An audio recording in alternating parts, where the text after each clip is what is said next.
The more recent chapters of the Boruto manga have managed to flip the power dynamic once more, with the newly introduced Ada and Daimon. They're two powerful, experimental beings who were enlisted by Code, the Ishiki Otsutsuki fanatic and edgelord, to assist him in crushing those who stopped his master from coming back in all his glory. Unfortunately for Code, Ada and Daimon decided to leave him due to their interests no longer being aligned. This new reveal has opened up the question of who the final villain of the Boruto series will be, and so, today, we'll be looking at all the possible people who could end up getting that title in the end.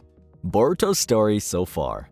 The manga began with the series protagonist Boruto Uzumaki ready to start his journey as a ninja. He wanted to set himself apart from his Hokage father, Naruto, who leads the Hidden Leaf Village and has the command and respect of all its people. Boruto, unlike his father, doesn't have a tailed beast, so he never had to deal with hate or being segregated from the people. And living in an era of peace, the shinobi world is now generally more welcoming. The general love and attention his father got and reciprocated to the people made Boruto despise him because he wasn't giving the same amount of attention to his own family. Now, let's skip forward a bit. Boruto somehow found himself in a battle against an Otsutsuki celestial being alongside his father and mentor Sasuke, which made him truly appreciate and respect the abilities of his father and the need for him to be the Kage. The aftermath of this battle would lead to Boruto getting cursed with karma, a special power boost which basically sets up its users to become vessels for the Otsutsuki clan when the time for their resurgence comes. Boruto would then meet a boy named Kawaki, who was given karma to become a vessel for Ishiki Otsutsuki. This clan member fell from grace and required a means to regain his full strength. Thankfully, Naruto, Sasuke, and Boruto were able to free Kawaki from this burden, defeating Ishiki's current vessel, Jigen, and brought Kawaki to the Hidden Leaf to offer him protection and a chance at a better life. Looming in the background, however, was Code, a very dedicated but failed test subject who was trained to become Ishiki's vessel like Kawaki. Ishiki would appear to Code after he was defeated, entrusting him with a new mission of continuing his legacy. So, Code would go find Ada and Daimon, the secret weapons to help him carry out his plan for revenge. We will analyze the possible final villains, but before that, make sure to subscribe to the channel with notifications on to never miss an upload, and smash that like button for some plot armor today. Code as the final villain.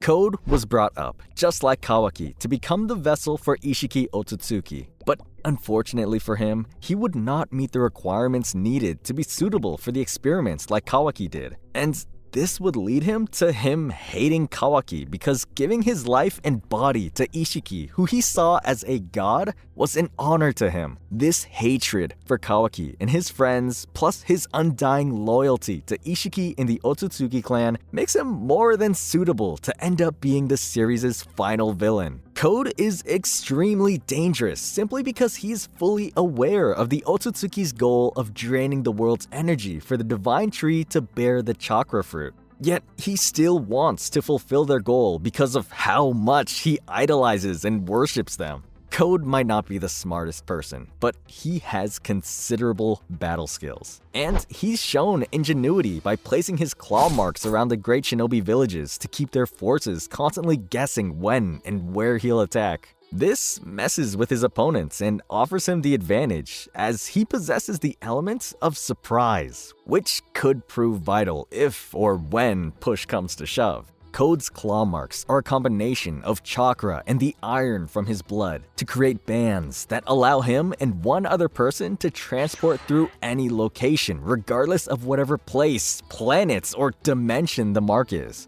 I can't lie. This sounds like a very worrying technique for an opponent and is worthy of a final villain. This is important because while under Jigen, these claw marks were subdued with limiters to be less effective. But now that the limiter's being removed, Code in his full strength is able to fractionalize the new 10-tailed beasts, essentially meaning he has an army of powerful beings at his disposal. This ability could play a huge role in the endgame because we see in the future that Konoha gets destroyed, and the Black Band's ability could help Code transport his army and allies to Konoha to then swiftly make light work of the village, reducing it to the state we saw at the beginning of the series. Among these possible allies of his could be Kawaki, because if anything is to go by, the first scene in the Boruto series infers that Kawaki's relationship with Boruto might go to flames towards the end of the series. So, what if, when their friendship is ruined, Code becomes partners with Kawaki, and the two of them end up being the ones to go around destroying Konoha? It's a probable theory, but we'll have to wait and see how that turns out. This might also explain the mystery behind Kawaki telling Boruto, "I'll send you where I sent the 7th Hokage." Because it could be that Naruto is literally trapped in another dimension thanks to Code's technique. Can Kawaki be the series' ultimate villain? Time to discuss the elephant in the room. Possibly the future destroyer of Konoha and a strong contender for the final villain, Kawaki. He was shown in the very first scene of the series when he faced off against Boruto in a destroyed version of Konoha. Since then, a question most fans have asked about him is, will Kawaki kill Naruto? This has been very important because most fans of the Boruto manga started with Naruto before finally transitioning, so they have a strong emotional connection to the 7th and would be deeply hurt if he died. This very idea, as controversial as it is, was able to not only attract them to start reading the new story, but also keep them curious about the following: Kawaki's introduction to the story, his relationship with Naruto, and his reason to grow into that person who's powerful enough to declare the end of Shinobi. Oh boy, how strong do you have to be to declare the end of an era? I know anime characters cap a lot, but Kawaki did seem like he was competent enough in that short opening scene. In his very first appearance, as we discussed, Kawaki tells Boruto he's going to send him away, just like he did to his father. And this could be interpreted in several ways. The very panel before that heavily hints at Kawaki meaning he had killed Naruto. This is primarily because the panel shows the 7th section of Hokage Rock destroyed. And although most of Konoha seems to be demolished as well, this particular focus on the 7th could be a hint at his death. Kawaki is one of the strongest contenders to be the final villain of the series, and there are many ways in which he could become the final villain. The least probable, but still very possible, way would be if he was being controlled by Amato, the scientific genius, a man who created powerful beings like Ada and Daimon. This is because in the latest chapter of the series, Kawaki confirmed that Amato, the ex-Kara member who now seeks asylum in Konoha, gave him the karma back when he fixed his arm. The reasoning behind this is that while he seems redeemable, everything Amato has done so far has always been suspicious, and he had issues with Ishiki while he worked under him too. So, it is safe to say that the scientist is a man with his own ambitions, and as such, Amato controlling Kawaki and using him to destroy Konoha is still a very big possibility. The next likely option is the most logical in my opinion, and that's Naruto unintentionally betraying or hurting Kawaki sometime between where the story currently is and the eventual battle between him and Boruto that we saw at the very beginning. Thanks to his heroic and selfless nature, Naruto has left quite an impression on Kawaki, making him want to live to protect the Hokage and all he cares for. We've known Naruto for quite a long time now, and it is clear that he will not unintentionally try to hurt or betray Kawaki. However, what if he's left with an impossible choice, like having to choose between the village and Kawaki, or choosing between Himawari and Kawaki? A situation like that might not end well, and we know that Kawaki is going to go on a destruction spree later and possibly kill Naruto. But what we don't know is why. So, the question is, why would he do that, considering how good a relationship they have now? Well, it's clear that Kawaki respects the 7th Hokage. So, Naruto probably does something that damages Kawaki's image of him. And the most likely option is that Naruto will get to a point where he chooses his family and or Konoha over his newly adopted son. Head to the comment section, guys, and let me know what your thoughts are on this theory. The Otsutsuki clan as the final boss.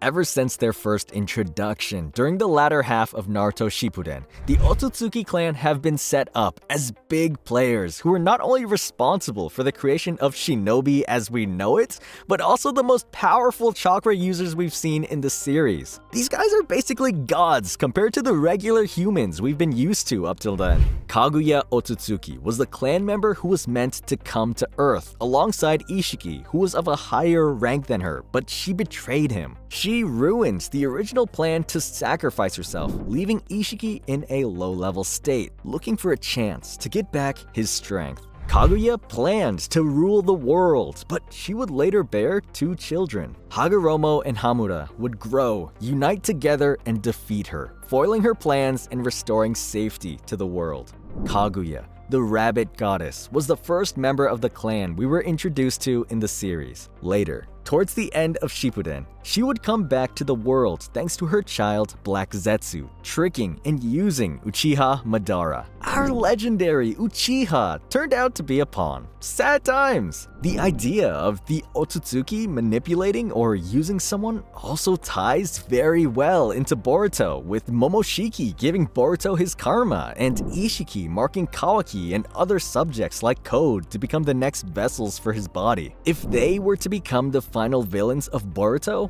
it could happen in one of the following ways. The first would be through karma, the mark or seal that gives its users extraordinary abilities and essentially acts as a storage unit where Otsutsuki clan members, as a form of contingency, save their DNA in case they need to be reborn later. Kawaki destroying Konoha in the future could very well be due to Ishiki finally overpowering him and using his body to destroy the village. This could be just like when Momoshiki overpowered and used Boruto's body to cause problems for his allies, even stabbing Sasuke in the eye. Kishimoto has nerfed my boy badly. We lost our Rinnegan in such a controversial way, but we'll be back. Or maybe not. Anyways, back to what we were saying before. A Momoshiki-controlled Boruto stabbed Sasuke in the eye that contained his Rinnegan. Ishiki, as we all know, has a vendetta against Naruto, seeing that he was instrumental in foiling his rebirth plans. So, him using Kawaki's body to destroy and end the ninja way of life would be very much on brand with his character. Amado told Kawaki and Shikamaru that an Otsutsuki sacrifice is the final ingredient needed to grow a divine tree and get its chakra fruit. This means Ishiki could also be taking over Kawaki's body in order to sacrifice and join it with the Ten Tails to produce a new divine tree. Pure Otsutsuki members are usually what are required, but their vessels are also suitable, with the only issue being that the potency of the tree's fruit depends on how far the vessel has adapted to the Otsutsuki DNA stored within them. I know that the new karma given to Kawaki is a weapon-only type, and as such right now, there's no chance of Ishiki taking him over. But what if Amado is lying?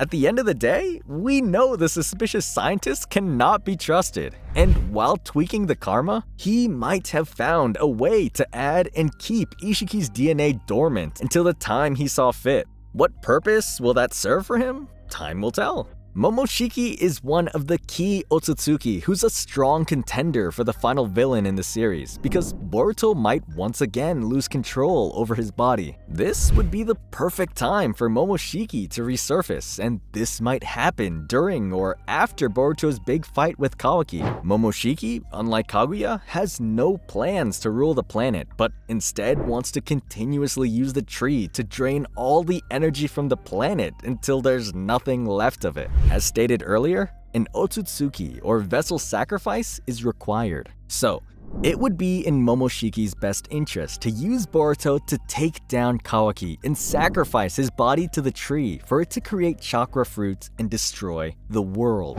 Another possible option regarding them is that rather than coming in twos like they've previously done, an entire army from their clan would leave their realm to attack the planet and drain it off all its life force. This is an unlikely possibility, but so far, the story has been centered around Boruto and Kawaki, who unfortunately inherited Otsutsuki powers. So, Seeing newer members of the clan appear as the story progresses is more likely than not to happen, and with the history of how their kind have been treated so far by shinobi, they probably won't be coming to make friends. Boruto possessing the Jogan can also be a reason for the feared Otsutsuki to storm the earth in numbers. Remember that the said eye has links to the Otsutsukis. It seems they are quite aware of the impending doom that the eye is said to bring. So, will that trigger a team of Otsutsuki to wage war as the final villains? There's also a theory about an Otsutsuki god. While we do not think there is one, it could be the result of an Otsutsuki being that has devoured the chakra fruits of uncountable planets and has now surpassed the heights of their regular clan members. Do you think that the Jogan is that important to entice an enemy like that to come to Earth?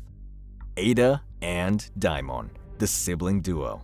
During his time at Kara, Amado would carry out several experiments using shinobi-ware, which are bionic-based scientific ninja tools. Ada and Daimon were two of his experiments, and Jigen grew jealous of their power and ordered Boro to destroy them. Unfortunately, Boro was enticed by Ada's powers and instead put them in a secure, remote location to hide them away from Jigen. Imagine how strong you have to be for a celestial being to be scared or even jealous of your powers. Ada is a special powered being who has the ability to enchant anybody that sets their eyes on her. And this was how she was able to get Boro to relocate her and her brother Daimon instead of killing them. This ability of hers was embedded into her by Amado, and while she continually uses it, she resents him for giving it to her because she believes it greatly restricts her chances of finding true love. The only reason she has the possibility of finding true love is because the ability does not attract Otsutsuki clan members or Otsutsuki vessels, which is why she wants to try and get Boruto or Kawaki.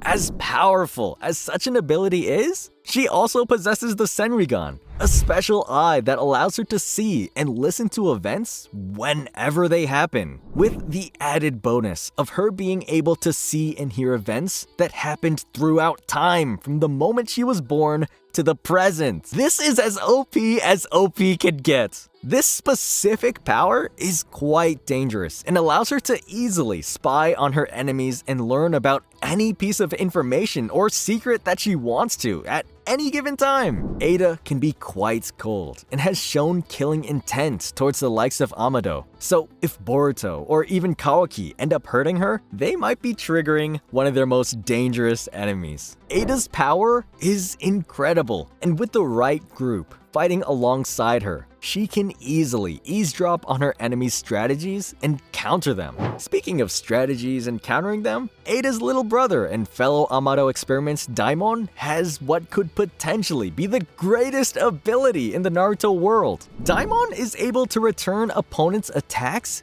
back at them, and he's able to do this even when he isn't thinking, because it also occurs involuntarily. The ability, however, requires that he have physical contact with a person, regardless of whether the person is the enemy he's facing or not. He has a strong need to protect his sister, so anybody who hurts her in any way is automatically his enemy. The two siblings are extremely dangerous, and if their current alliance with Konoha ends badly, they may become one of the village's greatest enemies, and a possible final threat. These siblings have already humiliated and defeated Code, so it is clear that the shinobi world will do well not to underestimate their powers. Alright guys, that's it for our theory on who the final villain in Boruto could be. Do you agree with our picks? Do you think we missed anyone? Let us know in the comments section down below. Thanks for watching. I'm Anthony Fan. Have a great day. Goodbye.